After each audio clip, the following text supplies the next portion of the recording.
দেবীপক্ষের প্রথম প্রহরে দুর্গতিনাশিনী মা দুর্গার আগমনী আরাধনায় শুভ মহালয়া অনুষ্ঠিত হয়েছে। ভোরের আলো ফোটার সঙ্গে সঙ্গে চণ্ডীপাঠে মর্তে দেবী দুর্গাকে আহ্বান জানিয়েছেন ভক্ত পুণ্যার্থীরা। পিতৃপক্ষের সমাপ্তিতে দেবীপক্ষে শুরু হয়েছে দুর্গাপূজার ক্ষণগণনাও। ভোর থেকে মা দুর্গার আগমনী বার্তায় এই আয়োজন করা হয়। ভোরে শঙ্খধ্বনির মাধ্যমে শুরু হয় মহালয়া।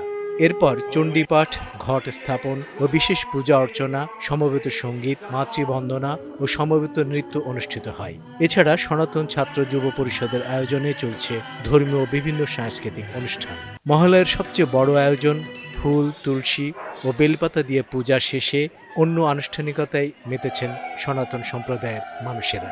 মায়ের আগমন বার্তায় মহালয়া এমন আয়োজনে মনোমুগ্ধকর পরিবেশনায় খুশি ভক্তরা। পিতৃপক্ষ সমাপনে দেবীর পক্ষের সন্ধি করে আজকের এই মহালয়ার শুভ কার্যক্রম শুরু। এই মহালয়া থেকে আমরা 9 দিন ব্যাপী পূজা অর্চনার মধ্য দিয়ে দশমীতে পূজা অর্চনা শেষ করব। আয়োজকরা জানান, এই আয়োজনকে ঘিরে প্রচুর ভক্ত ও দর্শনার্থীদের সমাগম হয়েছে।